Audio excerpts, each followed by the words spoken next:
आप सारे अपने घर पे स्वस्थ होंगे, सुरक्षित होंगे। तो देखिए हम विद्युत फ्लक्स के बारे में पढ़ रहे थे। हमने विद्युत फ्लक्स के बारे में देखा कि विद्युत फ्लक्स जो होती है वो एक अदिश राशि होती है, phi is equal to E dot S vector, ठीक है। और ये फाई इज इक्वल टू आ जाता है आपके पास ई एस कॉस थीटा आ जाता है, ठीक है। ये हमने विद्युत फ्लक्स के बारे में पढ़ा है। और हमने साथ में ये भी पढ़ा था कि इस जो थीटा का मान है, थीटा का मान अगर 0 डिग्री से लेकर, ये जो थीटा है 0 डिग्री से 90 डिग्री के बिटवीन लाई करता है, तो जो फाई आता है, फ्लक्स आता है, वो आपका धनात्मक आता है, ठीक है। और अगर ये थीटा इज इक्वल टू अपने पास 90 डिग्री हो जाता है तो फाई जो है वो आपका 0 हो जाता है, ठीक है। और अगर थीटा है वो 90 डिग्री से 180 डिग्री के बिटवीन लाई करता है तो अपने पास फाई जो आता है वो ऋणात्मक आता है, यानी नेगेटिव आता है। इस केस में यह आएगा पॉजिटिव। तो ये हमने देखा प्रीवियस वीडियो के अंदर कि विद्युत फ्लक्स के विभिन्न कोणों के हमारे पास धनात्मक और ऋणात्मक और जीरो मान आते हैं, ठीक है। अब यदि आपको विद्युत फ्लक्स है वो घटकों के रूप में दे दिया जाए, 3 डायमेंशनल जियोमेट्री में दे दिया जाए कि विद्युत क्षेत्र है वो एक्स वाई और जेड कोऑर्डिनेट के अनुदिश है और एस वेक्टर भी आपको दे दिया जाए, तो हम विद्युत फ्लक्स की गणना कैसे करते हैं देखते हैं।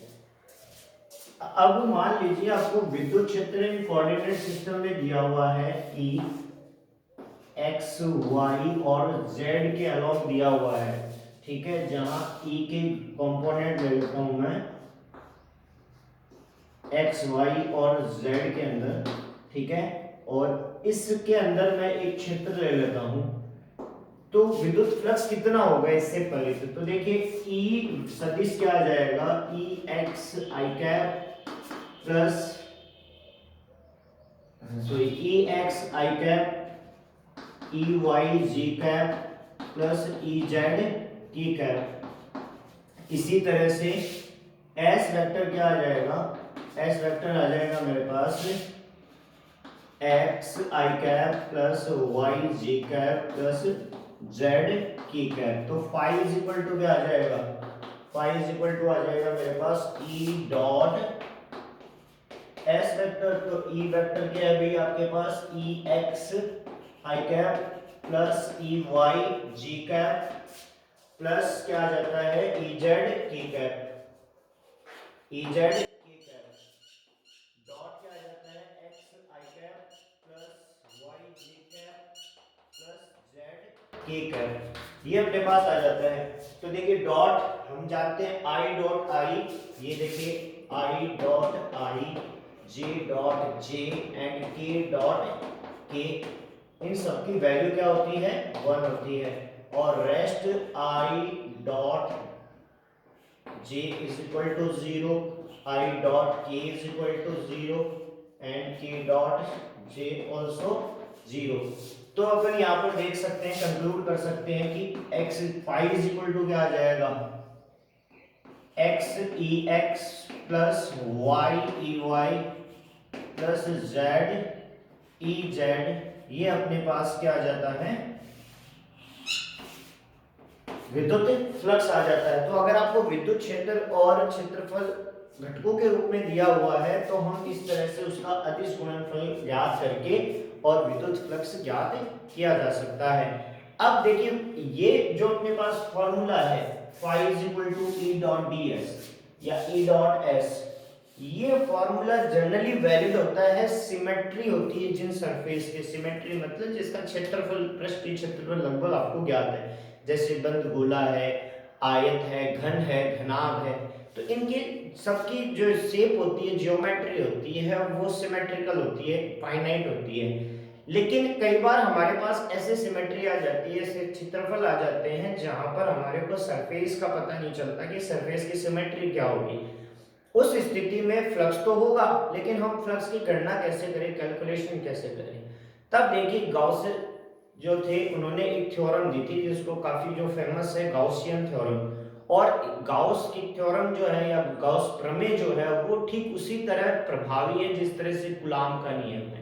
तो इलेक्ट्रोस्टैटिक्स में कूलाम का नियम और गाउस का नियम है या गाउस की जो थ्योरम है वो फंडामेंटल है, मूलभूत है। गाउस की थ्योरम से हम इलेक्ट्रोस्टैटिक्स की बहुत सारी प्रॉब्लम को सॉल्व कर पाते हैं।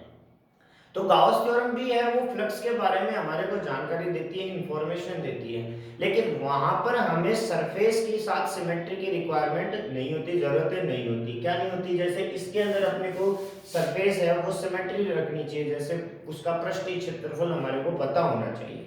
जबकि गाउस थ्योरम है वो हमें पृष्ठीय क्षेत्रफल की जरूरत इतनी नहीं कराती है, उसके लिए जस्ट हमारे को चाहिए पृष्ठ जो है बस वो परिबद्ध हो, आवेश को परिबद्ध रखा हो उस पृष्ठ के अंदर, उस बंद पृष्ठ के अंदर आवेश रखा हो, तब हमारा फ्लक्स है आसानी से ज्ञात किया जा सकता है। तो गाउस प्रमेय क्या है? गाउस प्रमेय हमें फ्लक्स के बारे में बताती है। गाउस प्रमेय के लिए दो मुख्य शर्तें हैं। पहली शर्त क्या है कि जो पृष्ठ लिया आपने वो पृष्ठ पूर्ण रूप से बंद होना चाहिए, बंद पृष्ठ होना चाहिए, और इस बंद पृष्ठ को अपन गाउसियन पृष्ठ बोलते हैं। तो गाउस प्रमेय पढ़ने से पहले हमें गाउसियन पृष्ठ के बारे में पढ़ना होगा कि गाउसियन पृष्ठ क्या होता है। तो गाउसियन पृष्ठ देखिए ऐसा काल्पनिक पृष्ठ होता है जिसके पृष्ठ पर विद्युत क्षेत्र है वो समान होता है, ठीक है, और उस विद्युत क्षेत्र की जो दिशा होगी उस पृष्ठ के अभिलंबवत होगी। यानी ये पृष्ठ है तो विद्युत क्षेत्र उसके हमेशा क्या होगा? अभिलंबवत होगा, ठीक है। तो ये गाउस प्रमेय को समझने के लिए गाउस पृष्ठ को समझना होता है। तो गाउस प्रमेय होती क्या है अब देखते हैं। गाउस प्रमेय के बारे में अपन पढ़ते हैं क्या होती है। तो देखिए गाउस प्रमेय क्या कहती है। गाउस प्रमेय के अनुसार ये है कि मान लीजिए कोई बंद पृष्ठ है, ये मैंने बंद पृष्ठ ले लिया,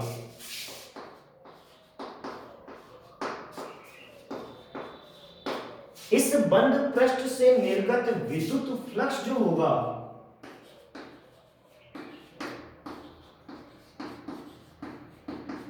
इस बंद पृष्ठ से निर्गत विद्युत फ्लक्स का जो मान होगा फाई का मान, वो इस पृष्ठ में स्थित आवेश Q1, Q2, Q3, Q4 जो भी आवेश रखे हैं अपने, उन सभी आवेशों का बीजगणितीय योग I is equal to 1 to n, I is equal to 1 से लेके n तक आप इसका समेशन करके सभी आवेशों के बीजगणितीय योग तथा निर्वात की विद्युतशीलता का अनुपात होगा। सिंपल सी बात ये है। गाउस प्रमेय आपसे पूछ ले कि गाउस प्रमेय क्या है, ठीक है, या गाउस का नियम क्या है, तो आपको सिंपल देखिए गाउस का नियम दो जगह है। गाउस का नियम स्थिर वैद्युतिकी में भी है और गाउस का नियम चुंबकत्व में भी है। तो मैं यहाँ स्थिर वैद्युतिकी के गाउस के नियम की बात कर रहा हूँ। तो गाउस का नियम क्या कहता है स्थिर वैद्युतिकी में? ये कहता है कि किसी भी बंद पृष्ठ से निर्गत विद्युत फ्लक्स का मान पृष्ठ में स्थित सभी आवेशों के बीजगणितीय योग तथा निर्वात की विद्युतशीलता का अनुपात होता है, ठीक है। या अपन कह सकते हैं कि विद्युत फ्लक्स का मान आवेशों के बीजगणितीय योग तथा 1/ε0 के गुणनफल के तुल्य होता है, ठीक है। तो ये गाउस का नियम कहता है। यानी मोटे मोटे तौर पर अगर अपन इसको समेशन में सिग्मा क्यू को आप क्यू ले लो पूरे आवेश मान लेते हैं इसमें, sigma Q is equal to अपन ने मान लिया Q1 plus Q2 plus Q3 and so on, इन सबको मिला के मैं क्या मान लेता हूँ? Q मान लेता हूँ। तो मेरे पास फाई बराबर क्या आ जाता है? Q upon epsilon not.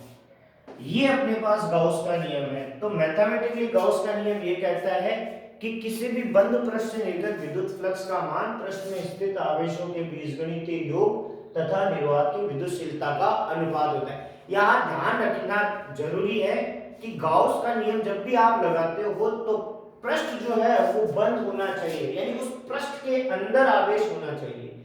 मान लीजिए यहाँ पर Q1, Q2, Q3, Q4 आवेश थे, तो यहाँ Q5 आवेश और होता, तो अब विद्युत फ्लक्स इस Q5 की वजह से नहीं होता।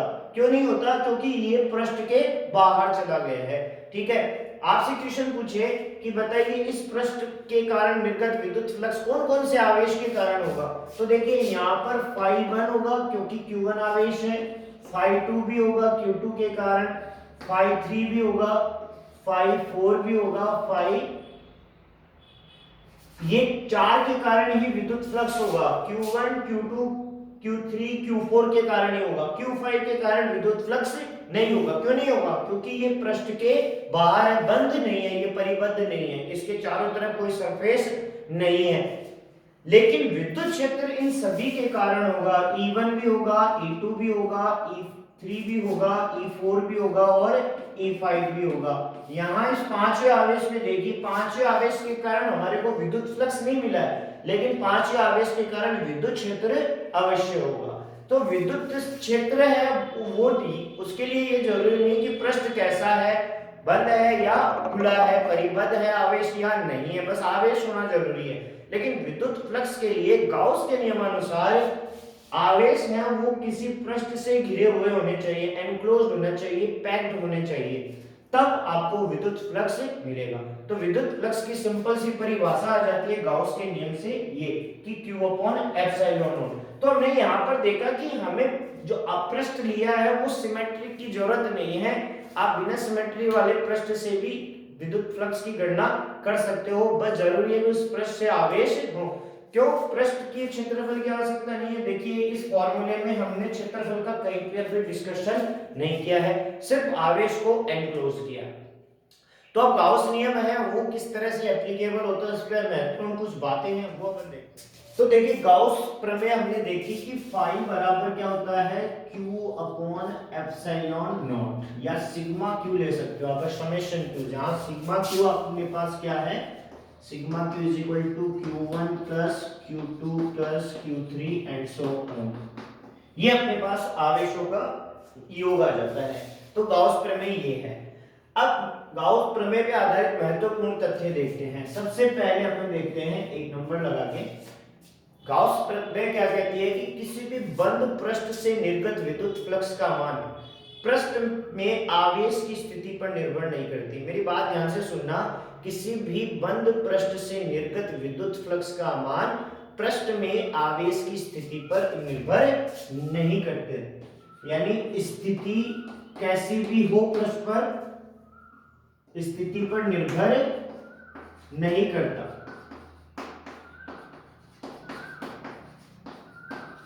निर्गत विद्युत फ्लक्स का मान पृष्ठ में पृष्ठ पर के अंदर आवेश की स्थिति पर निर्भर नहीं करता।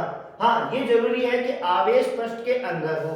जैसे मान लीजिए मैंने ये आवेश केंद्र में रखा Q, ठीक है, तब मेरे पास विद्युत फ्लक्स कितना आया, फाई बराबर क्या आ जाता है, sigma Q upon epsilon not, या अपने पास क्या आ जाएगा, सिग्मा Q बराबर कितना आ गया मेरे पास, Q अपॉन एप्सिलॉन नॉट। कहाँ रखा मैंने, केंद्र में रखा। दूसरी स्थिति ले आता हूं कि मैंने इसको यहां पर इस स्थिति पे रख दिया Q को, देखिए ये स्थिति केंद्र की थी, मैंने इसको यहां रख दिया, तब मेरे पास फाई कितना आ जाएगा, फिर से क्या आ जाएगा, Q अपॉन एप्सिलॉन नॉट। अगली स्थिति में देखता हूं कि मैं इस आवेश को यहां पर रख देता हूं, तब भी मेरे पास फाई क्या आ जाएगा, Q अपॉन एप्सिलॉन नॉट। तो देखिए हम ये कह रहे हैं कि किसी भी बंद पृष्ठ से निर्गत विद्युत फ्लक्स जो है वो पृष्ठ में आवेश की स्थिति पर निर्भर नहीं करता। आपने आवेश पृष्ठ के अंदर कहीं पर भी रखा है, सेंटर पे रखा है, किसी डिस्टेंस पे रखा है, बस आवेश के लिए जरूरी है कि वो परिबद्ध होना चाहिए, पृष्ठ के अंदर होना चाहिए। दूसरी क्या है कंडीशन, दूसरी ये है कि किसी भी बंद पृष्ठ से निर्गत विद्युत फ्लक्स का मान जो फाई है वो पृष्ठ के आकार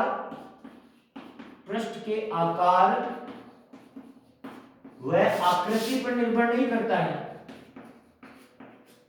पृष्ठ के आकार व आकृति पर निर्भर नहीं करता है। कैसे नहीं करता, मान लो ये आपके पास स्फेरिकल सरफेस है, ये आपके पास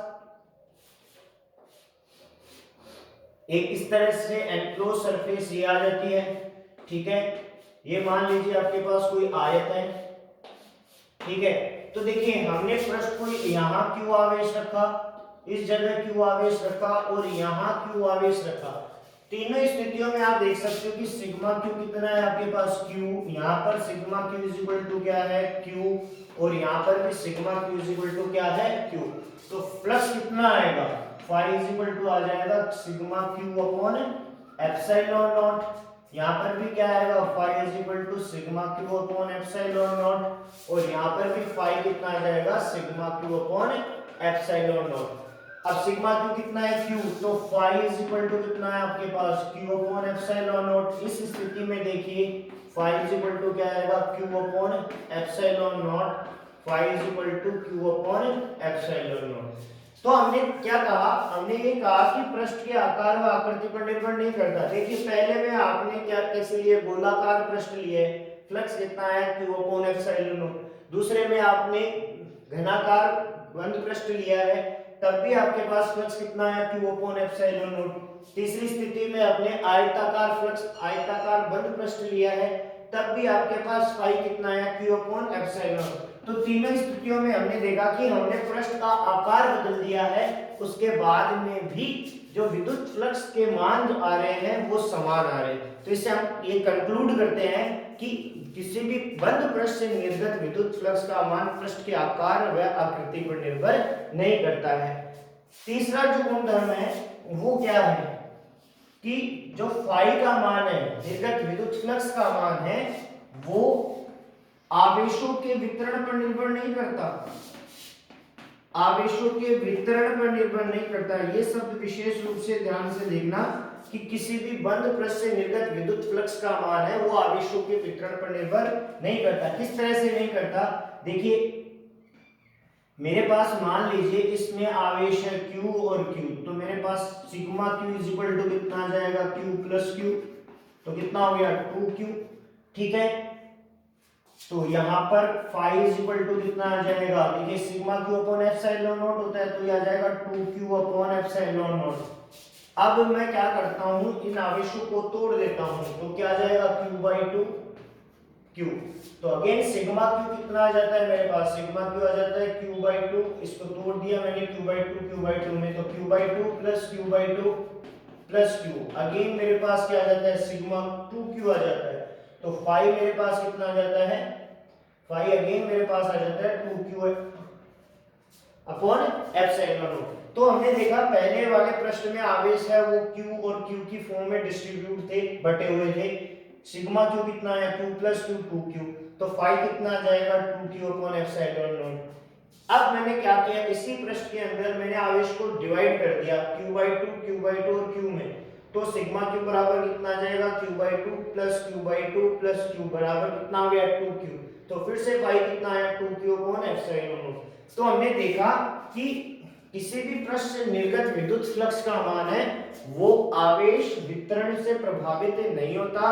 आपने आवेश किस तरह से वितरित किए हैं, ठीक है। तो ये हमारे पास तीन गुणधर्म है। अगला गुणधर्म नेक्स्ट देखिए, यदि बंद पृष्ठ में धनावेश स्थित है, तो देखो मैंने प्रीवियस वीडियो में भी डिस्कस किया था कि अगर बंद पृष्ठ आपने लिया, पृष्ठ लिया और पृष्ठ के अंदर आवेश है, तो विद्युत फ्लक्स कैसा है, दो तरह का लिया जा सकता है। अगर धनावेश है पृष्ठ के अंदर तो क्या कहलाएगा, निर्गत फ्लक्स। तो वही बात यहाँ पर बोलेंगे कि यदि पृष्ठ के अंदर प्लस आवेश प्लस Q चार्ज है, तब जो फ्लक्स कहलाएगा वो कहलाएगा निर्गत फ्लक्स।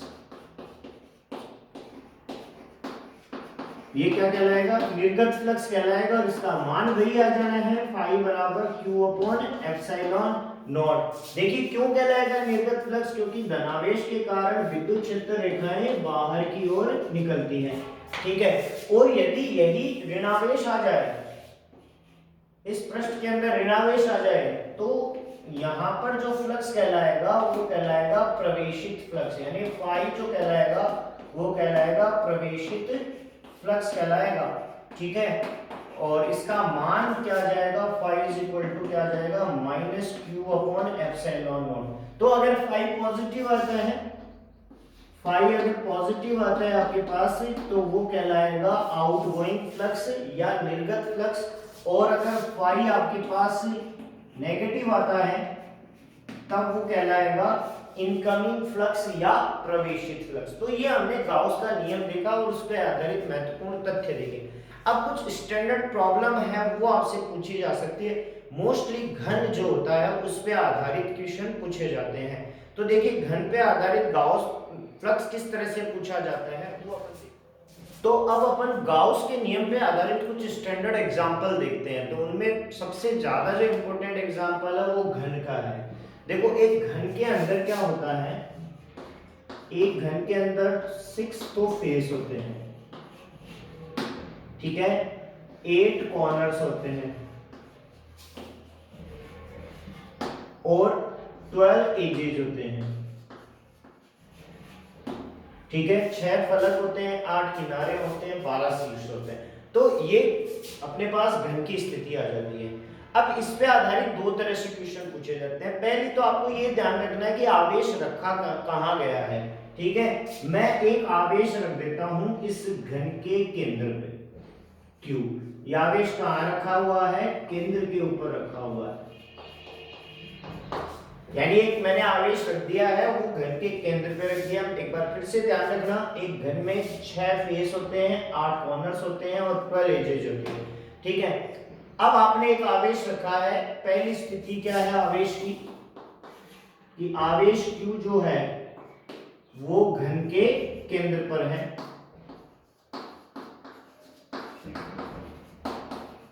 ये अपने पास स्थिति है कि आवेश की पोजीशन आपको जरूर देखनी है कि वो कहां पर रखा हुआ है। तो ये घन के केंद्र पर रखा हुआ है। अब आपसे पूछ सकता है कि बताइए घन से परित, पहला क्वेश्चन क्या पूछ सकता है कि घन से निर्गत विद्युत फ्लक्स, घन से निर्गत विद्युत फ्लक्स या फाई पूछ सकता है। तो पूरे घन से फ्लक्स कितना आ जाएगा। तो अब आपको घन के बारे में चर्चा नहीं करनी है। घन एक क्या हो गया, बंद पृष्ठ हो गया, और बंद पृष्ठ में आवेश कितना है, Q है। तो अपने पास फाई कितना आ जाएगा, फाई इज इक्वल टू आ जाएगा sigma Q upon epsilon not. और सिग्मा Q अपने पास कितना है, यहाँ पर सिग्मा Q बराबर क्या है आपके पास Q। तो फाई इज इक्वल टू क्या आ जाएगा, Q अपॉन एप्सिलॉन नॉट। अगर आपसे सीधा ये पूछता है कि घन से परित कितना विद्युत फ्लक्स होगा, लेकिन वो आपसे कहे कि बताइए प्रत्येक फ्लक्स से या प्रत्येक फेज से, एवरी फेज से कितना इलेक्ट्रिक फ्लक्स पास होगा, कितना विद्युत फ्लक्स पास होगा।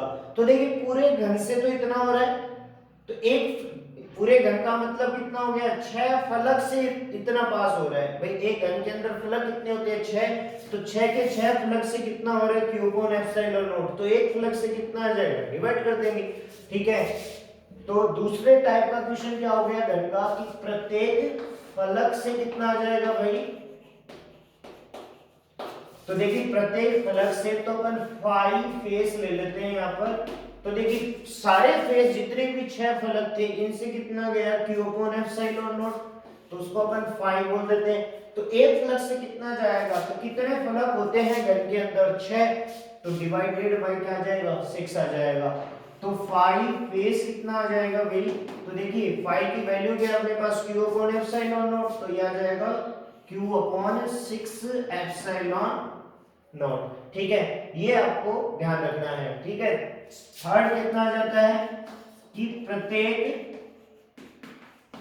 कॉर्नर से, ठीक है, प्रत्येक कॉर्नर से या प्रत्येक किनारे से कितना आ जाएगा,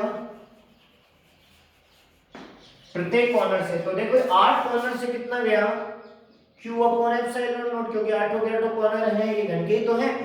8 कॉर्नर से 5 गया तो एक कॉर्नर से कितना जाएगा, सिंपल सी बात है, अपन 8 से डिवाइड कर देंगे। तो अपने पास कितना आ जाएगा, 5 कॉर्नर, 5 कॉर्नर कितना आ जाएगा, 5/8 आ जाएगा। तो 5 कॉर्नर कितना आ जाएगा, 5 कॉर्नर इज इक्वल टू 5 की वैल्यू क्या है अपने पास, Q अपॉन एप्सिलॉन नॉट।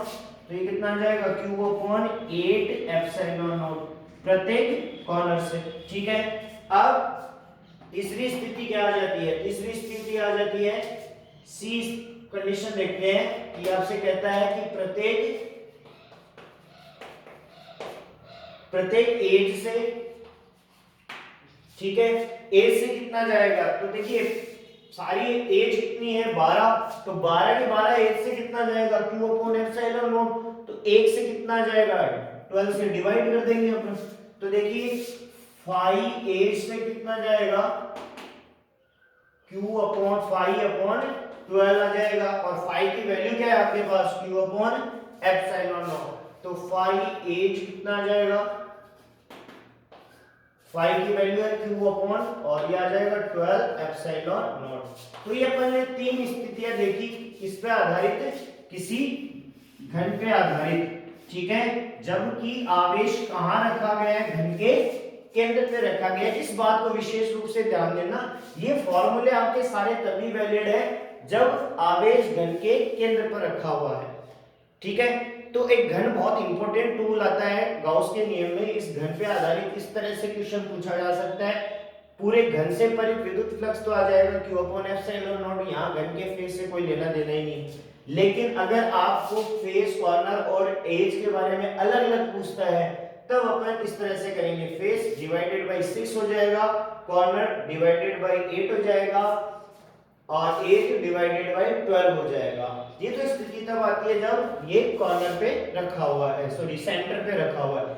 अब कई बार क्या होता है, आवेश को एक फलक पे रख देता है, उस स्थिति में अपन क्या करेंगे। अब मान लीजिए हमारे को ये घन दिया हुआ है और आवेश को इस घन के केंद्र पे ना रख के किसी फलक पे रख देता है। मान लो ये घन है और देखो पहली स्थिति में हमारे पास जो आवेश था वो केंद्र पे था, अब हम केंद्र पे ना रखे इस आवेश को इस घन के किसी फलक पे रख देते हैं। यानी हमने आवेश की स्थिति रख दी कि आवेश जो है वो देखो घन के इस किसी फलक के ऊपर है, इस जगह है, एक फलक पे है। तो देखिए हमारे पास 6 फलक थे, लेकिन आवेश की अब स्थिति 6 में से कहां आ गई, एक फलक पे आ गई। तो अगर आप यहां से विद्युत क्षेत्र रेखाओं की स्थिति देखो तो विद्युत क्षेत्र रेखाएं, आधी विद्युत क्षेत्र रेखाएं तो इस फलक से बाहर जा रही है, ये किसी तरह के पृष्ठ से पार नहीं हो रही, ठीक है, और आधी विद्युत क्षेत्र रेखाएं इससे निकल रही है। तो अगर मैं पूरे घन से देखता तो कितना आता मेरे पास, फाई कितना आया, फाई मेरे पास आया था q अपॉन एप्सिलॉन नॉट। लेकिन अगर फलक पे रख दिया, देखो सेंटर से अगर निकलता तब तो ये आता, लेकिन यहाँ फाई आपने फ्लक्स कहां पर रख दिया, आवेश कहां रख दिया, एक फलक पे रख दिया, तो आधी विद्युत क्षेत्र रेखाएं इस बंद पृष्ठ को पार करेगी। इसका मतलब ये हुआ कि जो फाई डैश आएगा आपके पास वो फाई का आधा आएगा, ठीक है। तो मतलब क्या हुआ, फाई डैश कितना हो गया आपके पास, फाई की वैल्यू कितनी है, q अपॉन एप्सिलॉन नॉट, तो फाई डैश आ जाएगा 2q अपॉन 2 एप्सिलॉन नॉट। ये तो इस फ्लक्स से पारित आ गया, ये तो कुल फ्लक्स आ गया। अब आपको कह रहा है कि प्रत्येक फ्लक्स से बताइए, तो अब थोड़ा सा ट्रिकी है। अब यहाँ पर प्रत्येक फलक का मतलब 6 फलक नहीं होंगे, क्योंकि इन 6 फलक में से एक फलक आपने आवेश की स्थिति के लिए लिया है। तो अब बचे हुए फलक कितने रह गए, 6 में से अपने पास एक फलक काम में आ गया अपने पास, तो कितने रह गए, 5 फलक रह गए। इसका मतलब ये हुआ कि जो ये फ्लक्स जब मिल रहा है आपको, ये वाला ये फ्लक्स मिल रहा है आपको 5 फलक से मिल रहा है। मेरी बात को ध्यान से सुनना कि प्रत्येक फ्लक से तो कितना मिला था, जब आपने आवेश कहां रखा था, सेंटर पे रखा, तब कितना मिला था, q अपॉन एप्सिलॉन नॉट। अब आपने आवेश को कहां रख दिया है, फलक पे रख दिया है, कहां पर, किसी भी एक फलक पे।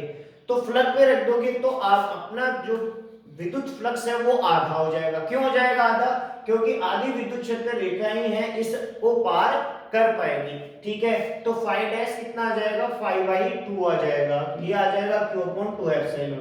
ये जो फ्लक्स आया है ये सिर्फ कितने फलक से निर्गत हुआ, 5 फलक से निर्गत हुआ, ठीक है।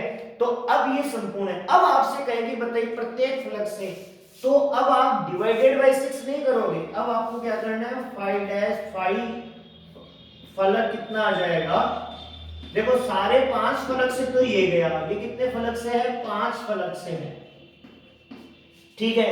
प्रत्येक फलक से कितना जाएगा, तो 5 डैश आर डिवाइडेड बाय 5 करना है आपको, ठीक है। तो 5 फलक कितना आ जाएगा, 5 फलक बराबर आ जाएगा, 5 डैश की वैल्यू क्या है आपके पास, 1/5 बाहर रखिए आप, q upon 2 epsilon not is equal to कितना हो जाएगा, 1/10, sorry q upon 10 epsilon not, value क्या आ जाती है, q अपॉन 5 × 2 10 एप्सिलॉन नॉट। तो आपको ये ध्यान रखना है विशेष रूप से ये फाई फलक के बारे में, ठीक है।